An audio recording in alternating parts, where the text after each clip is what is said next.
Hi guys. Today we'll be doing first impressions on Tiny Tina's Wonderlands, which I'm not gonna lie to you. Originally, I was not gonna buy this like at all. I was gonna pass, and then my buddy Khalil kind of was like, "Yo, you should get this. It's kind of fire." And I was just like, "Eh." Like I was too busy playing WWE or being hyped for WWE, which I might make a video on, and playing Fortnite this new season is fire. But I was like, eh. I have a couple of games lying around I don't play anymore. I went to GameStop, so I paid nothing for this. But nah, I'm lying. I paid like $1.20 because of tax. Fucking tax. So today we're gonna give my first impressions. I have played a considerable. I wouldn't say I'm not endgame, that's for sure. But I'm gonna play a considerable amount of the game so far. Just my little thoughts and quick impressions. And let me tell you something, man. This game is some heat, like undeniable heat. Then again, I'm a big fan on Borderlands. Of course, this is played on the PlayStation 5. So any issues I might have, you may not have, depending on your console or platform of choice. Excuse me. So first off, we're gonna start off with the UI. It's the same as Borderlands 3. Like literally, they haven't improved on it or updated it and almost. When did Borderlands 2 come out? 2012. So it's been like 10 years. They haven't updated the UI, but it's just like I don't know. I have no idea. So first, we're gonna go into the character creator. None of this matters because we're doing the character creator. There's 3 difficulty settings. Relax, 15% more damage that you do. Enemies do 15% less. Balance, which is just even, and intense, where you do 15% less damage. Enemies do 50% more damage, but you get 50% bonus gold and moon orb drops. So it's really up to you what you want to play. There's cooperation and cooperation, of course.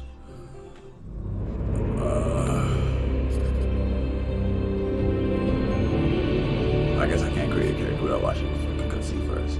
There's the intro cutscene. Not really here for all that. So they have 6 classes. We got the Stabbomancer, a Clawbringer, the Spell Shot, the Graveborn, the Spore Warden, the Berserker, and that's it. I don't know why I said like there was more. The Stabbomancer, of course, really skilled with the blade, critical hit chance. Clawbringer has a Wyvern companion, little bird, dragon nigga. That's pretty cool. Spell Shot, you increase spell damage, which increases your bullet damage. You imbue your bullets with magic or whatever. Graveborn, which is my personal favorite, is more like a vampiric class. You just basically do a lot of lifesteal. You want to focus on lifesteal and crit damage. I personally made a Graveborn as my first skill tree, and my second skill tree was a Spell Shot because I feel like they really complement each other really well with the boost in magic and boosting my life. You know what I'm saying? The Spore Warden, you summon, I think, Mushroom Companion? Yeah, Mushroom Companion. And you have Frost Blizzards. Ooh. Frost is actually really OP in this game. The Berserker, as I'm talking about Cryo, is a melee Cryo class. Really basic. Stabbomancer, of course, stab people. I think I went over it already. So in terms of the 6 classes, the game is really cool. Because at first I was like, I only get to pick 1 class. But later down in the game, you'll see you get to pick another one of these classes as your secondary.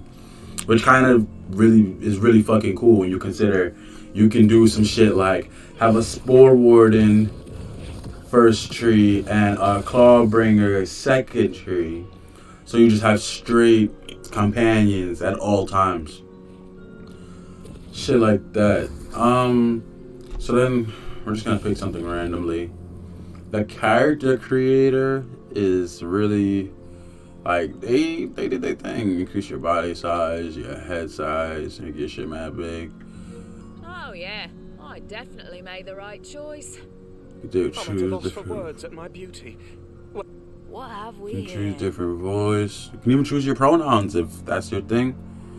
Like, you know, it doesn't even really matter. It's up to you. You can also do your facial features. You know what I'm saying? All of these options you have. And it's really cool because I don't think we've ever, if I'm not mistaken, haven't gotten a Borderlands game where we get to customize our own character because we have the presets. I'm just doing whatever here. As you can see, you can do whatever you want. Your ears can be 2 different sizes. Let me take the helmet off. Sure. Have your mouth, do all this other shit. We're just gonna go crazy on this. Whatever. You have the different eye colors. So it's really excuse me. Oh. Excuse me. One take Drake. I ain't gonna lie. You have the different eyesights. Voice sight is pretty cool. That's the one I picked, I think, on my main character. You can make your eyes different, whatever. You can drag your features, different armor patterns, of course.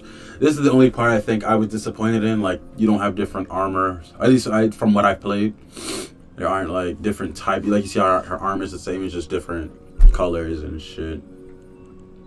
I was kind of disappointed with that one. They also have the presets, of course, for people who aren't really interested in. Excuse me. I don't know what's happening to me. You have the different presets. Oh, actually, that's actually a pretty good preset. You have the Tower, the World. I don't really get the names for these. Some of these. Forgive me. The Fool, the Moon, the King, the Queen. The Queen one is actually pretty fire. The Villain's Visage, that nigga Ugly, Gearhead, the Noble, and then back to Custom. So yeah, in terms of customization, it's actually pretty fucking cool. Can I go back? So the game's premise is that you're on Tiny Tina's board game and you're just going on an adventure. It's kind of like Tiny Tina's, what was the DLC called? Shit, if I can remember the name of the DLC from Borderlands 2, but it's kind of like, okay, it's kind of like that. No, it literally is like that, except more diverse into the board game element. They go really in on the board game element. So basically, you go into the game, and there's an overworld where you basically. We'll talk about that in a second. An overworld where you basically are. You're basically on a board game. You're walking around, unlocking different areas, getting different things done. Okay, the game looks really weird right now. I'm gonna show you guys the overworld here. If I can remember where the redacted is. Hold on. I think it is over here. I'm thinking it's over here.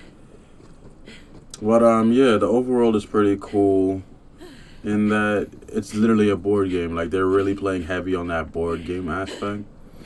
And of course, I did find it first try. First take Drake. So I use Yeah, so we're in the overworld. You can unlock different pathways, help different. Of course, there's side quests.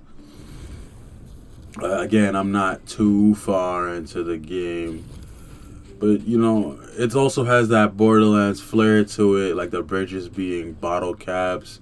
One of the gates is a cheese puff. Like you could tell it was made, you know, with scraps.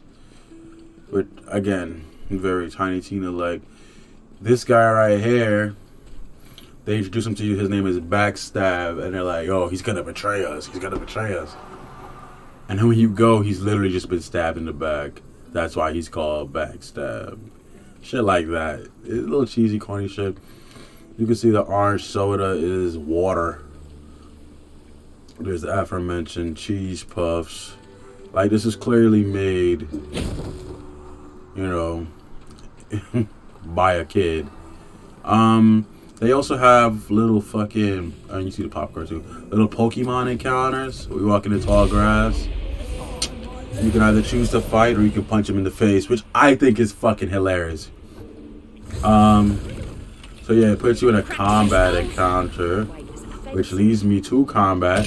Combat is pretty cool. Nah, not even pretty cool. Combat is fire. I kind of hate how some of the guns look like they do in Borderlands 3, look similar. Like you can tell, like this is the Borderlands 3 gun that they just put, you know, a reskin on.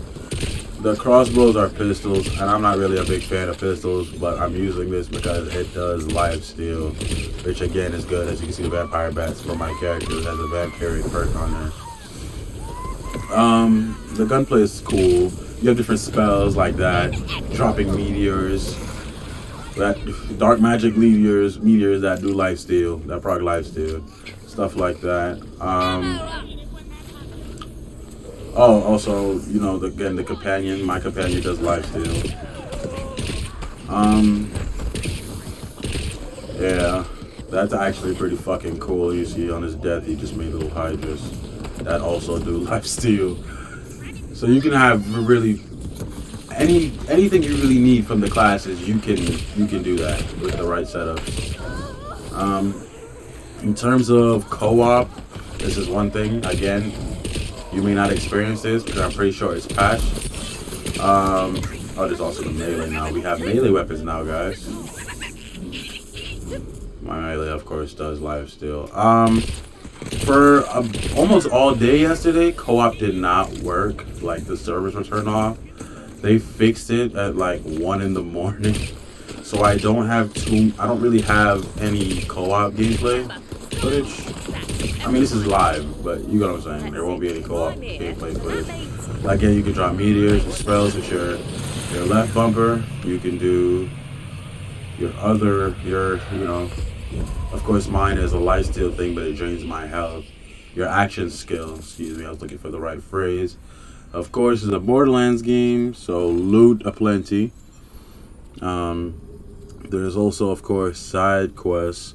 And the side quests are, in my personal opinion, hilarious. Sometimes funnier than the main quest. For example, and this might be light spoilers, there's a side quest where you have to go help someone kill goblins in their garden or whatever. And oh, that's a little glitch too. I can't reload in the overworld. It just keeps that on there if I don't reload before I leave. Little visual glitch. They have a side quest where you have to go kill some goblins for this alchemist, this rich alchemist lady who refers to you as broke. You're just a broke. A poor. She refers to you as a poor. And when you kill them, the farmer is like, no, why would you do that? I was trying to get her affection, trying to lure her over here and kill the goblins to earn her affection. Well, you give her these flowers. So I give her the flowers. And the alchemist is like, why would I ever accept flowers from a poor? I'm like, from a poor, like, as if I would ever. And she said something to the effect of, I would be with her if there was a polka dotted goblin that does poetry or some shit like that. So she literally sends us out to go get a goblin, then get the stinkiest loincloths from the goblins we can find. Then we have to get a polka dot formula to turn it polka dot. And then we have to get the tongues of like undead bards to enchant the goblin with the ability to write poems. To recite poems, excuse me. And the whole time I'm doing this, and I'm just like, yo, this is about to be some bull jive. We get the goblin for her. We do everything only for her to fall in love with the goblin. So we call. She's making slight remarks like, "Oh, the goblin is so cute." Da da da. It's a girl goblin, of course, girl on girl stuff. You know how this goes. And the rich lady, she comes over. She's like, "Oh my God, you actually did it. It's so impressive." And she starts like falling in love for her now. And she's like, "I'm sorry, but I'm getting married to the goblin." I'm like, what the fuck? What the fuck? Yo, bro, I really sat here and did that with you for like an hour and 30 minutes just for you to fall in love with the fucking goblin. And the rich lady, she can't even take the rejection. She just starts screaming and just runs off. Like shit like that, bro. The side quests are fire. The gameplay is fire. The side quests are fire. In terms of technical issues, the only issues I really ran across is sometimes the game will like do a hard stutter like randomly in the middle of gameplay. Again, I'm playing this on a PS5, and I don't know if it's because I have it on resolution mode. I'll put it on performance and see if it does the same thing. But I've noted in other reviews that people have seen that be an issue as well.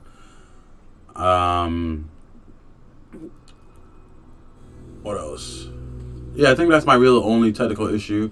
My friends on the PS4 have also had the same issue, and when they told it to me, I was like, "That's not gonna happen. I'm on that PlayStation 5, that PlayStation 5." And it did end up happening to me anyway. You can also enter these camps, random encounters for more XP. So I think the board game Overworld is actually pretty dope because you can affect how the world changes. Like these statues, I made these statues. Like stuff like that. The story is fire too. They finally get rid of a character I never thought was funny that I won't spoil. So yeah, as you can see, you have different NPCs here. She likes looking at herself, so we make statues of her that she just, I don't know. Can I answer her? No, I can't. So really and truly, it's just a Borderlands formula, but in a board game format, if that makes sense. So for me, I think personally, it probably was always gonna appeal to me because I love me some Borderlands. My hopes, because again, I haven't finished the game. These are just my impressions. My hopes are that they don't do what they did with Borderlands 3, which is every few fucking weeks they increase the level cap, which means you have to grind for your guns again, but the guns have to have certain anointments, and they were just doing it every other week. It felt like, to the point where it was like, I'm not grinding no more. That's ridiculous. So I really hope they don't do that this time around because I actually want to have fun with this game. Speaking of which, one aspect of the game I do not like so far is that the enemies are constantly scaling to your level. So every time you level up, the enemies level up, which means you never really get to feel like powerful. Like, you know, when you're playing a game, you know, really difficult part, and you level up like in the middle of that part, and you're just wiping the floor with niggas just for that small moment. You don't get that anymore because enemies level up with you. I'm kind of like, I'm not sure if I like that. In terms of customization, of course, the game is fire. Gameplay, the game so far is fire. The story, I'm actually enjoying. And other than those few technical issues, I'm having a fucking good time. And I think you guys will too if you pick this up. This is a good pickup. This is definitely one of those you should pick it up play it, especially if you're a fan of Borderlands. There's one person who I kept saying, like, damn, they would enjoy this shit, and that is my friend Krim. Like, he would definitely enjoy this shit because he's a big Borderlands guy. And he's usually who I'm running Borderlands with. Unfortunately, he couldn't join us. I will be streaming today. I'm not sure if this video will come out today because YouTube with the upload. But I will be streaming today, Saturday, March 26th. And we will play more Tiny Tina's. Here, you guys should pop out twitch.tv/MadTitanChronosX and come have a good time because I'm having a good time. Hopefully we can finish the game this weekend so I can move on to WWE 2K22 for review, and I also gotta do a review for this bullshit. You guys be easy, y'all be safe, be good people, and I'll catch y'all in the next one.